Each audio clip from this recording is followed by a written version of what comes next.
WHAS 1119. Fed up with the violence on their streets, Parkland is now taking matters into their own hands and starting a neighborhood watch. I've seen the neighborhood change from white to black, from good to bad, and now we're trying to bring everything back. Neighbors trying to prevent tragedy from happening again. Plus, good job, boy. Come on, keep working. Come on. The rivalry returns. Best of the West is back after more than a decade, and the teams at Shawnee and Central High School are preparing both on and off the field. Come grab a trash bag when you do so. Let's get to work. And later, art meant for everyone. A new addition to Frankfort Avenue aims to bring art to all abilities. Right now on the WHAS 1119.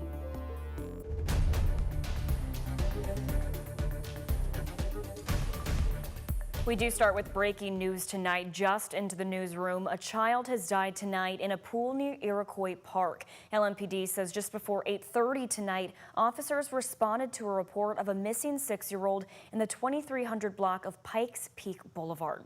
Because officers were told the child was possibly autistic, LMPD conducted a focused and extensive search of any nearby water. About 30 minutes after the call first came in to officers, they found the 6-year-old in a pool and immediately started CPR before the child was taken to Norton Children's Hospital, where the child died. LMPD is actively investigating and say they extend their deepest condolences to the family and loved ones affected by this heartbreaking loss.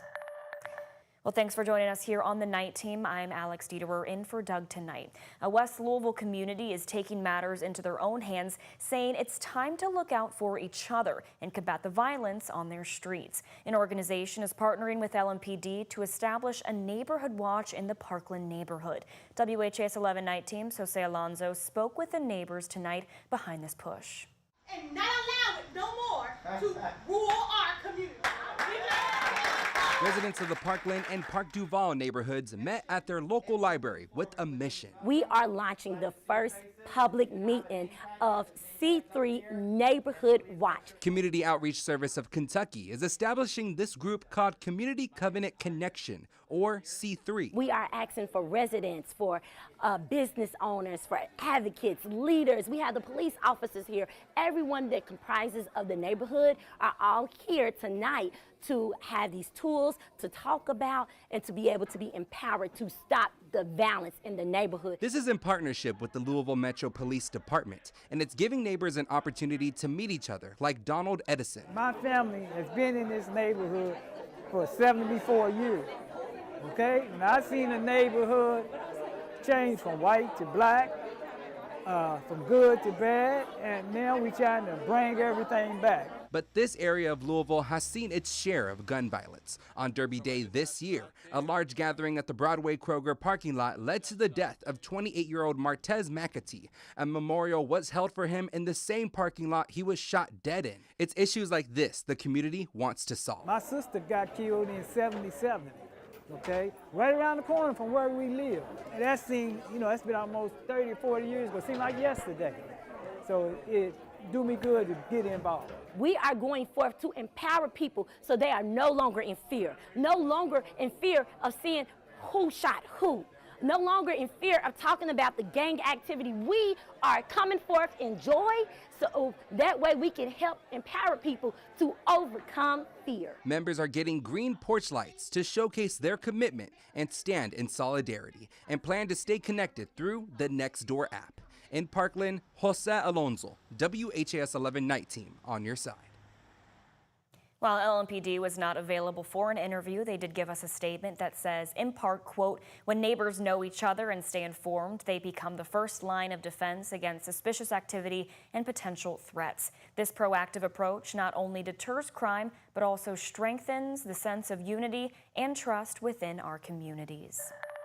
3 people face murder charges in the death of Tim Ethanton late last month. Deputies say the suspects tried to rob him inside his Shelby County home, but the crime turned deadly. Investigators say they didn't take much, leaving the communities to search for answers. From what we've gathered, there wasn't a lot of items taken from the residents, so it's a very, very senseless act of violence that the community just wants to know why. Police arrested one suspect in Louisville, while license plate readers led officers to the other two suspects in Tennessee. Nearly a month after the deadly JCPS bus stop shooting, the push for answers on violent crime is shifting towards Louisville courts. Republican Metro Council members say too many violent offenders are getting back on the streets and want more accountability for judges. They're proposing a judicial scorecard to track decisions on early release and protections. And if LMPD is going to have this level of scrutiny, we should be scrutinizing those that are taking the charges from LMPD and what decisions are they making before it gets to the judiciary. But retired Circuit Court Judge Charles Cunningham Foner says the plan could undermine judicial independence. That somebody's going to try to paint somebody a certain way, and they've just got an agenda. And their agenda is they don't want independent judiciary. They want a judiciary that's beholden to someone other than the voters. The debate comes as violent crime numbers show a decline in Louisville, but for many families impacted by shootings, the problem still feels far from solved. Well, a rivalry in West Louisville is back after more than a decade, and the teams at Shawnee and Central High School are preparing both on and off the field. I spoke with athletes and coaches tonight from both schools, and they tell me that this rivalry is about more than football. It's about history and tradition. Focus. Focus, focus, focus. The rivalry returns. The best of the West is back. I don't want you lined up all the way out here, right? I just want you here first. The Shawnee football team runs drills. Yeah, good job. Getting ready to take on Central High School for the first time in over a decade. Shawnee quarterback Melvin Mitchell preparing his team. We've been working hard, paying attention, listening more, studying more on the plays. I think when you look at the history of the two schools, it's really about pride, tradition. While the two West Louisville teams are gearing up for the big game on Friday, the rivalry goes deeper than football. It's not all about football, but it's more about just being a community because we both here in the West End. So maybe this can, set an example for everybody else to just continue to come together and just be one. As soon as practice was over, Central and Shawnee athletes side by side spent their night picking up trash in their neighborhood, turning an historic rivalry into a reminder that West Louisville's strength comes from unity, not division. Come grab a trash bag. When you do so, let's get to work. Rivals on the field, but not off. Family and friends coming together, picking up the community, bringing the community together as a group. Don't judge a book by its cover. I know a lot of times the area, it gets saturated with a lot of bad things, but there's good coaches and good people around the community that's looking for this school and everybody in the surrounding areas to grow. Giving back to their community while getting ready to show Louisville what they've got. West End got the best athletes in the state of Kentucky. The football game between Shawnee and Central is this Friday at 7 p.m. It's being held at the Academy at Shawnee. A group of volunteers at the Eastern Cemetery are cleaning up after people vandalized gravestones. The Jeffersonville police were called to the cemetery on 8th Street, where heavy-duty equipment was used to put the headstones back in place. It's believed a group of people did this, as some of the headstones are hundreds of pounds. Michelle Jackson from Charlestown Monument says she's hurt and angry on behalf of the families. Sad and aggravated. I just, because I've been doing this since 2012 and people really put a lot of heart into making these stones. It's not as simply as putting a name on there. They think about it because they come out here to remember their loved ones, so they make it exactly the way they want it. If you saw something or might have video that could help police in their investigation, you can call the Jeffersonville Police at 812-218-TIPS.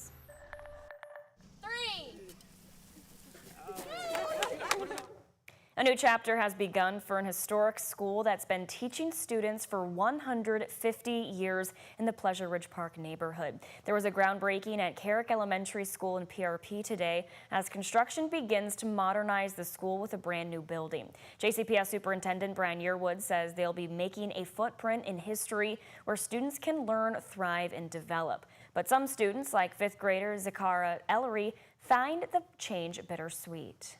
This was technically my childhood school, and I've been in this building since kindergarten, so it's kind of upsetting me to see the old building go. JCPS says this is the next step in a 10-year plan to build or rebuild over 25 schools around the district. The total cost of the new school is $500 million. New tonight, Sacred Heart Academy is expanding. Leaders are launching a new strategic plan called Sacred Heart Forever. That calls for a new innovation STEM center with a design lab and greenhouse for more hands-on learning. The plan also expands scholarships and financial aid to make sure more students have access. Upgrades are coming to the high school too, including a new dining hall and a new student-run coffee shop where teens can gain real-world business experience. It's so exciting. I'm so excited for our students. I'm excited about the opportunities they'll have that I never had in the classroom. I'm so excited that they'll get to build and learn skills, to build and design things, to learn about the environment, to study things like engineering, STEM fields, and have that prepared. Leaders say the timing is critical to prepare students with creativity, critical thinking, and problem solving. Coming up, federal agents have descended on Chicago's Lawndale neighborhood as part of Operation Midway Blitz to crack down on immigration. We have those details next.